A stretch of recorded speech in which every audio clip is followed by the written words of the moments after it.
kanina, eto na nga, so for the past few days pinag-uusapan yung, 18 Marines, 18 submarines. Yung 18 submarines guys, pinag-uusapan siya. Ayun na nga, so yung itong si Attorney Baligod, eh, nagpunta na sa ombudsman. Oo, nagpunta na siya sa ombudsman, ayos, Oo, kasi alam niyo mga kababayan, ito talaga yung iniintay ko. Mm.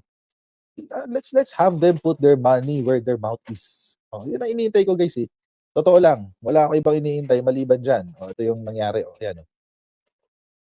Sabi, sabi nito ni ano, Attorney Baligod, lawyer of 18 ex-Marines submit affidavit over suitcases full of money. Yan, 'di ba? Ito yung hinihintay ko mga kababayan, 'di ba? Let's put your money where your mouth is. Oo. Dinala niya sa ombudsman. O di tingnan ngayon natin kung magkakaroon ng kredibilidad. Oo. 'Yun ang ano, eh, 'yan ang, challenge ngayon kay, Attorney Baligon. Lalo na naunahan siya ng investigasyon ng AFP kung saan natuklasan na itong 18 Marines na ito, sa 18 Marines, 11 ang dishonorably discharged, 4 ang peke, tapos 3 lang ang, nakapag-retire ng maayos. And, according to reports, pero siyempre hindi tayo sigurado dun, yun lang ang reports. According to reports, ito daw si tatlong, retired o yung tatlong nakapag-retire ng maayos, hindi raw sila yung nabayaran. Sila lang yung hindi nabayaran. According to reports, according to reports. So ibig sabihin, sa yung 15, ano status nila, nabayaran sila, gano'n ba yun? Kasi ang sabi nung 37 input nung 37 commandant tawag dito, yung, 37 commandant, yung pinakita ko sa inyo kahapon yung statement nila, na yung 3 lang daw ang nag-volunteer. Oo, yung 3 lang daw ang nag-volunteer na magbigay ng impormasyon at, hindi raw sila na-induce or ibig sabihin hindi sila nabayaran. Mm. So, kamusta yung 15, 'di ba? Kamusta yung 15? Oh, yun. Oo, 'di ba?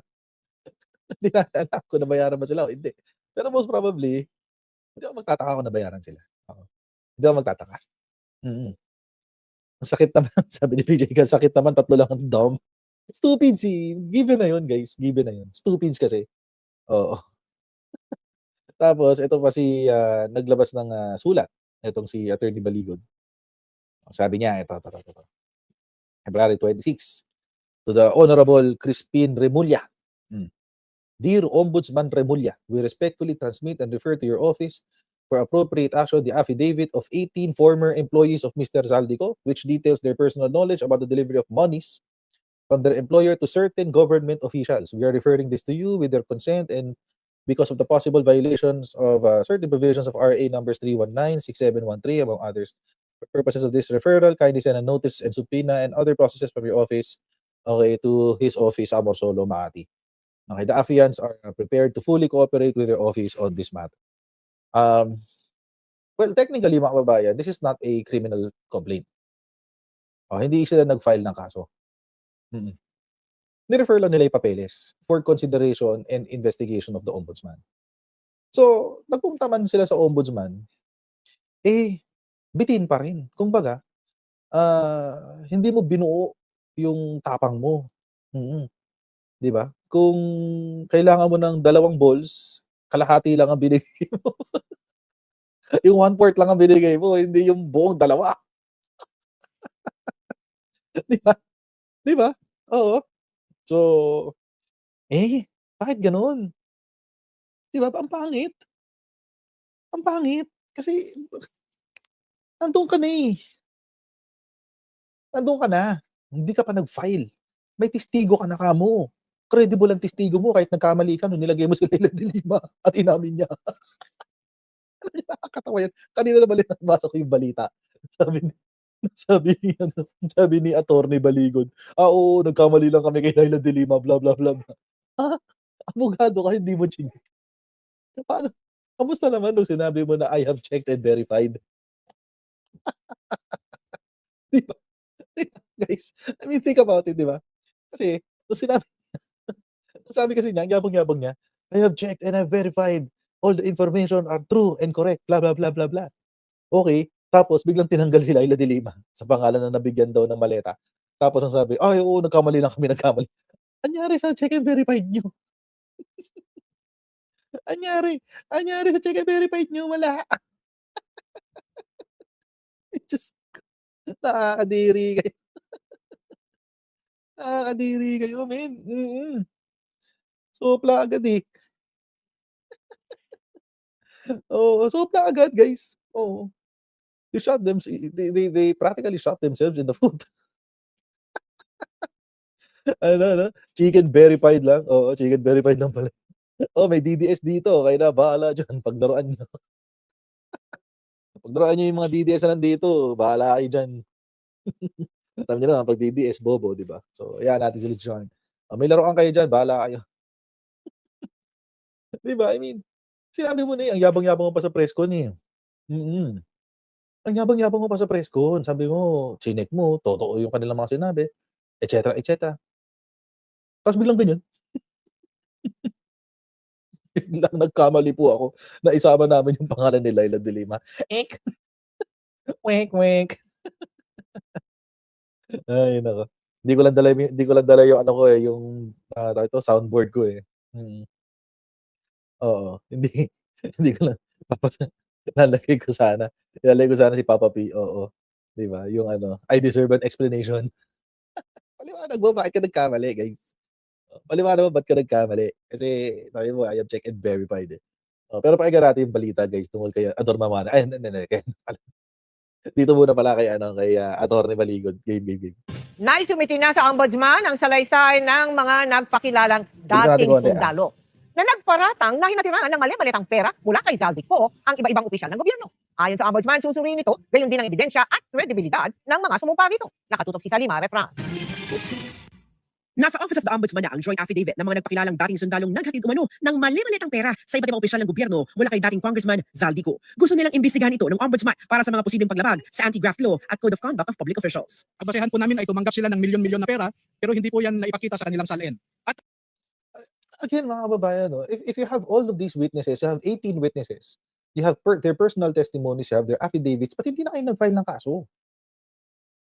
'Di ba? Kumpleto na sila, eh. Kumpleto na raw sila. Hindi pala sila kumpleto as a fact. Kumpleto na raw sila. Mm. Imagine mga kababayan, ang lakas nun kung talaga naniniwala siya dun sa ebidensya nung 18, sa kwento nung 18, 'di ba? Kung talagang naniniwala siya dun,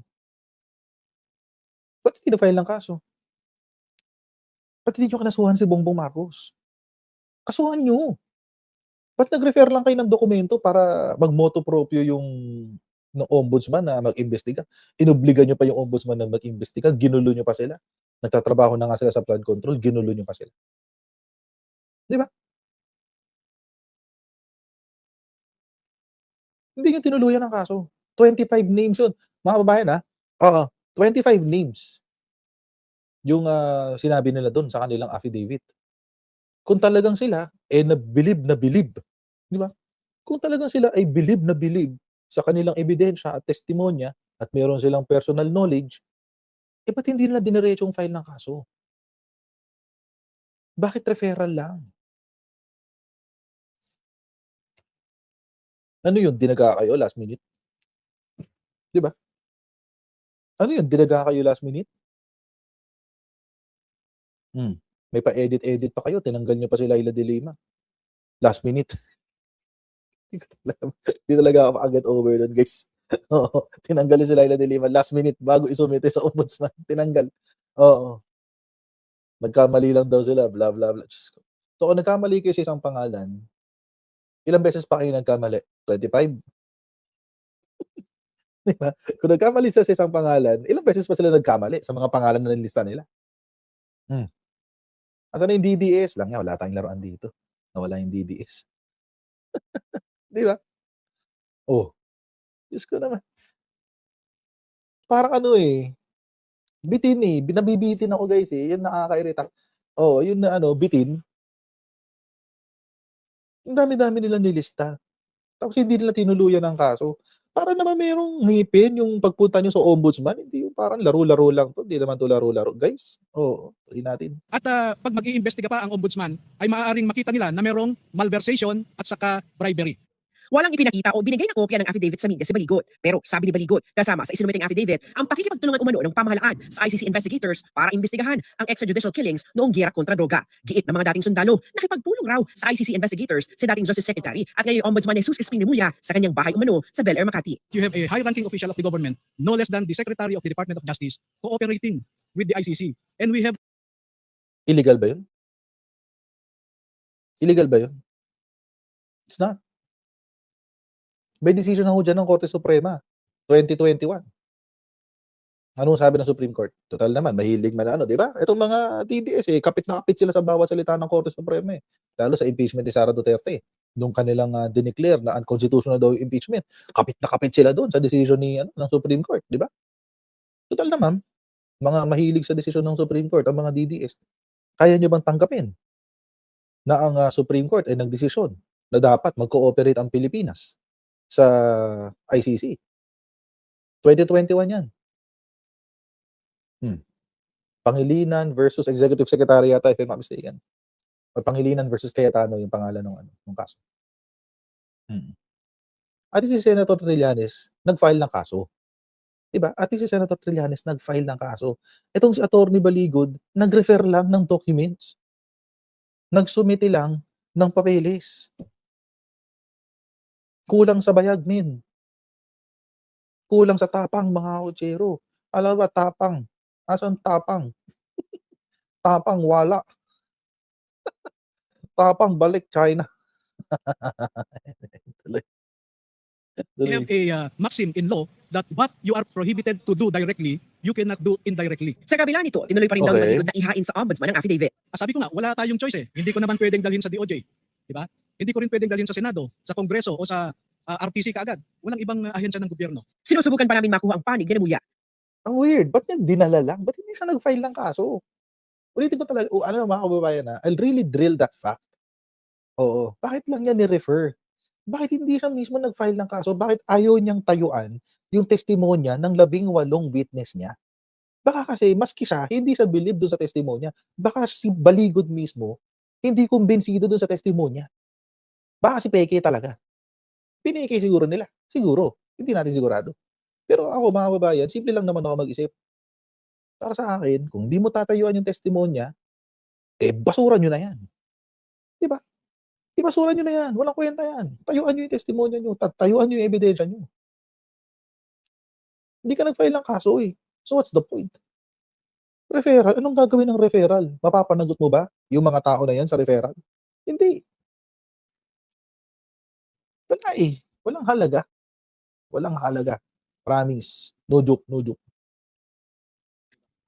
Sinagot rin ni Baligot ang sinabi ni Senator Ping Lacson na questionable ang 805 billion pesos na kabuang i-deliver ng mga dating sundalo. Ang sinasabi kasi ni Senator Lacson, ang assumption niya, ang mga pera na ito ay galing sa flood control projects lamang. Marami pong ibang pinanggagalingan. Department of Agriculture, Department of Environment, no, yung mga reforestation program, no? Yung mga irrigation projects kasi ang pinupunto lang niya yung Wait. Reforestation? Tanim halaman? Tanim puno? Kay Sara Duterte? May ganyan ba? Deforestation pala. So kasama yung kay Sara Duterte. Deforestation. Diyos ko. Hindi po ba pwede dumiretso sa korte pag may magsasampa ng kaso sa government officials? Well, technically hindi. Kasi pagdating po sa graft and corruption, iisa lamang ang parang prosecutor natin dyan. Oo, yung ombudsman lang. Ombudsman lang, guys. So, pwede lang niya madala sa Supreme, sa korte, through Sandigan Bayan. Pag graft and corruption. So, yun. But anyway, ba't hindi nyo nilista doon sa inyong affidavit? Kung na hindi lang pala flood control. Diba? Ano yun? Write your script along the way? Invento habang nabibisto? Diba? Ganyan si Saldico Ganyan yung ginawa ng video ni Saldico. Habang nabibisto, nag-evolve yung kwento. Ang galing. Diba? Bisto, evolve kwento. Bisto, babaguhin na naman. Nakakaloko na lang to, guys. yung flood control eh. Pero meron tayong irrigation projects na maraming cost dyan. Ayon sa Office of the Ombudsman, dadaan sa proseso ng evaluation ang transmittal na ito. Bukod sa pagsusuri sa nilalaman ng joint affidavit, susuriin rin ng Ombudsman ang kredibilidad ng mga sumumpa rito, maging ang iniharap nilang mga ebidensya. Tiniyak ng Ombudsman na nananatili itong independent body na ginagabayan ng batas, ebidensya at due process. Para sa GMA Integrated News, Sanima Efra, nakatutok, 24 oras. Ayun na nga, mga babae. Pero ang weird talaga eh. Bakit hindi na tinayuan yung kanilang testimonya? Diba? Pwede naman lang tayuan kasi. Kaso hindi na tinatayuan. Tuloy. Oras. Itinuro ni dating Senador Antonio Trillanes IV si dating Congressman Mike Defensor bilang isa sa mga nasa Yun. likod ng 18 nagpakilalang sundalo na tila layo umanong siraan ang mga ICC investigator. Posible umanong gamitin ito ng abogado ni dating Pangulong Rodrigo Duterte para ma-dismiss ang kaso sa ICC. Nakatutok si Joseph Moro. Ang intention dito is to sabotage the whole ICC proceedings. Yan ayon kay dating Senador Antonio Trillanes IV ang dahilan kung bakit inaakusahan ng 18 nagpakilalang dating sundalo ang ilang opisyal ng gobyerno ng pagtulong sa mga investigador ng International Criminal Court o ICC. Sumabayan sa gumugulong ng confirmation of charges hearing laban kay dating Pangulong Rodrigo Duterte sa ICC. Ayon kay Trillanes, sila gustong palabasin yung nasa likod ng presscon na nakompromiso ng investigasyon ng ICC dahil sinagot umano ni dating Congressman Saldico ang accommodation ng mga nag-imbestiga at ang sasakyan papunta sa mga lugar kung saan umano may mga extrajudicial killings. Ang gusto nila dalhin, o kita nyo, nakipag-meeting kung kanino, ano connection nun doon sa kaso? Hindi ako magugulat na gamitin ito ni Kaufman para humingi siya ng mistrial. Para Actually, si Trillanes ang ginagamit ni Kaufman. Si Sentry ang ginagamit ni Kaufman. Na nagsasabi nga daw na siya daw yung tanging tulay. Siya daw ang tanging daan para sa ICC, parang gano'n. Pero si Sentry yung inaakusahan niya. Di ba? ma-dismiss natin. itong kaso na ito. Idiniin ni Trillanes na walang ibinigay sa kanyang pera para panggasto sa ICC gaya ng alegasyon. Ako, definitively, By the way, nagsalita ng ICC dyan. Nag-comment na sila, sabi nila, lahat daw ng gastos ng kanilang mga tao ay galing sa kanila. Wala raw ibang pinanggagalingan. Sa ICC lang daw galing yung kanilang mga gastusin. sinasabi ko na walang binigay na pera sa akin, walang ako natanggap na pera para sa ICC man o kung para saan. Binigay daw sa ICC. So paano nilabas ng taga-ICC yung $2 million? Bagahin ng ICC, hindi pera yun. Alam natin na bawal ka maglagay noon kasi makukuha yun. Itinanggi rin ni Trillanes ang alegasyon ng nakipagpulong ng mga ICC investigator sa kanya at iba pang opisyal ng gobyerno. Itinuro ni Trillanes si dating Congressman Mike Defensor bilang isa sa mga nasa likod ng mga sundalo. Meron ng mga nakakita ng mga plate numbers ng mga sasakyan na ginamit ng mga dating sundalo papunta at paalis ng presscon. Ang isa doon ay nakapangalan sa asawa ni Mike Defensor. So alam natin kung sino itong mga to, si Baligod, si Mike Defensor, mga bata ni Duterte yan. Mike Defensor again? Ador Wait, skip natin to kasi topic natin to next mamaya eh. Skip natin to kasi topic natin to mamaya. Ito. Pero dito natin ituloy. Ay, sa mga reaction ng mga ibang mga miyembro ng ng gobyerno na nasangkot doon sa pangalan. Nila mismo ang tinawag niyang stunt ng mga nagpakilalang sundalo. Dahil sa timing ito sa mga pagdinig sa ICC, anibersaryo ng EDSA at ang one-time big-time na kilos protesta, maaaring bahagian niya ito ng mas malawak na tangka para sa destabilisasyon. Sa aligasyon naman binibigyan siya ng pera tuwing may meeting sila ni Ko. Nilinaw ni COMELEC Chairman Erwin Garcia na bagamat abogado siya dati ni Ko, hindi na niya ito nakapulong mula nang maupo sa COMELEC. Sana script man lang kung sino man yung Nilagyan ng petsa. para mas credible. Sana naglagay man lang kung kailan ba nangyari. Yung pagkakataon na yun, after nung ma-appoint ko, wala na po mga meeting. Tinawag namang panis at sarsuela ni dating Surigao del Norte Representative Panis. Robert Ace Barbers ang aligasyon na hindi naman daw pirmado. Si Barbers ay chairman ng Quadcom sa Kongreso na nag-imbestiga sa extrajudicial killings at illegal drugs trade. Para sa GMA Integrated News, Joseph Morong, nakatutok 24 oras. Iginit ng ICC Office of the Prosecutor na pinopondohan Ito na, ang may kanilang mga budget sila gastusin sarili. ng budget na aprobado ng isang assembly na binubuo ng mga kinatawan ng iba't ibang bansa. Tugon ito sa aligasyong ginastusan ng pera mula kay Zaldico ang mga tauhan ng ICC na nag-imbestiga sa Pilipinas. Nakatutok si Ian Cruz. The ICC investigators themselves committed graft and corruption. Dahil bakit hinayaan nilang lahat ng sasakyan, lahat ng pagkain, lahat ng accommodations nila ay sinagot ng mga tao na kilala naman nila na kalaban ng kanilang iniimbestigahan. Yan ang aligasyon ng abogado si Attorney Levi Baligod nang humarap sa press conference kasama ang 18 dati umano mga sundalo. Bintang ni Baligod, pinondohan umano ng pera mula kay dating Congressman Zaldico at dating Senador Antonio Trillanes ang mga taga-ICC na nagpunta dito sa Pilipinas para sa kanilang investigasyon sa mga insidente ng extrajudicial killings noong panahon ni dating Pangulong Rodrigo Duterte. Inilabas pa nila ang larawan ng ilan sa mga ICC investigators, pati na ang kanilang mga pangalan. Nauna nang itinanggi ni Trillanes ang paratang. Ngayon, ang Office of the Prosecutor ng ICC tumugon na rin matapos tanongin ukol dito ng GMA Integrated News. Ayon sa Office of the Prosecutor OTP, ang kanilang mga aktibidad ay pinopondohan ng budget ng ICC na aprobado ng ICC Assembly of States Parties. Ang mga gastusin ng OTP prosecution at mga investigation activity ay saklaw ng budget na ito, alinsunod sa mga financial rules and regulations ng ICC. Confidential daw ang pangalan ng kanilang mga staff, pati na ang mga saksi, institusyon o organisasyon na kanilang kinausap. Mahalaga raw ito para maprotektahan ang integridad ng investigasyon at ang kaligtasan ng mga biktima, saksi, pati na ang kanilang mga staff. Pero may isa pang umaalma sa Office of the Prosecutor ng ICC. Kaugnay sa ipinakita nitong video sa confirmation of charges hearing. Ito yung panonood ni Noy Mayor Duterte ng CCTV na pamamaril ng tatlong unang Davao Death Squad member sa tatlong magnanakaw sa Agao Market sa Davao City noong December 4, 2013. What's interesting about this incident is that a few weeks later, after the murders, a video of Mr. Duterte watching the crime on CCTV was posted to YouTube. Yet, Mr. Duterte could not get this triple murder committed in a market in broad daylight with multiple eyewitnesses solved? Of course not, because it was his murder. Ayon kay Ben Jason Tesiorna, siyang may kuha ng video habang pinapanood ni Duterte ang CCTV pero ginamit daw ito ng ICC prosecution nang walang paalam. Wala raw siyang pinayagan mula ICC na gamitin ng video niya o i-broadcast ito at mas iyang paglagay ng subtitles. Wala raw kumontak sa kanya mula sa ICC at itinatanggi ang anumang pagdawit sa kanya sa umano'y tampered video na dumudungi sa reputasyon niya at inilalagay ang pamilya niya sa panganib dahil parang pinalalabas na nakipagtulungan siya sa ICC. Had they contacted me, I would have explained to them kung ano talaga yung ano doon, nangyari doon. Ang gusto kasi palabasin ng ICC prosecutor was parang live yung video ng pagpatay and walang ginawa. Yung si Mayor Duterte and other officials at that time. Hindi real-time yung Video. Real-time yung kumukuha ko ng video sa loob ng operation center. Playback niya yung video na yon. Gusto raw ni Tesiorna na mag-public apology si Nichols at ipatanggal sa record ng ICC ang video. Ang affidavit ni Tesiorna ay Hindi pinotarize mangyayari na yun. kay Attorney Leo Delgra, kapatid ni Asa ka? Hindi mangyayari yun. Pero alam niyo mga kababayan, at ito yung nakakatawang sagot ni nung nag-video, di ba? Ang sabi niya, tawag dito, nagagalit siya kasi hindi raw hininga ng permission na gamitin yung video niya. Hindi raw binigyan ng permission na lagyan ng subtitles yung kanyang video. Oo. So ibig sabihin, nangyari talaga yon. Hindi lang daw real time yung pagbaril. Oo, hindi raw real time yung pagbaril. Okay, sige, walang problema. Ni-record yung pagbaril, ipinakita nyo kay Digong. Tapos, ano nangyari pagkatapos? Nahuli ba yung dalawang perpetrators? Hindi. Besides, kung in-upload nyo yun, it's now part of the public space. Eh kung na-share na yan 100, 200, 300,000 times wala na magagawa dun. Kailangan ba lumapit sa'yo for permission? Paano kapag nakuha yun sa ibang source na hindi naman ikaw ang nag-post?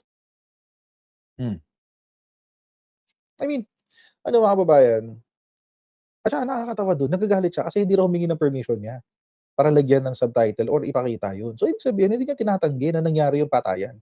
Hindi rin niya tinatanggi na walang ginawa si Digong.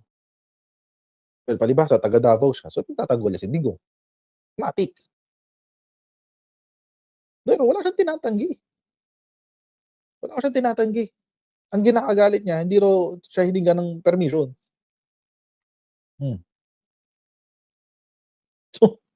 So anong silbi? Anong silbi? Eh di mag-a-apologize sa kanya yung ang ICC. Asa siya. Hindi rin yung tatanggalin sa records ng ICC. Asa siya. Asa siya. Wala na yan. Naka-enter na yan sa records ng ICC. Wala na yan. Kapatid ni Attorney Martin Delgra, isa sa abogado ni Duterte na nasa dahig ngayon. Naibigay na raw ang kopya kay Delgra para raw maisumiti ito sa ICC. Gumawa ko ng affidavit kanina, pinamahan ko din, pinadala namin kay Attorney Martin Delgra para maibigay sa ICC.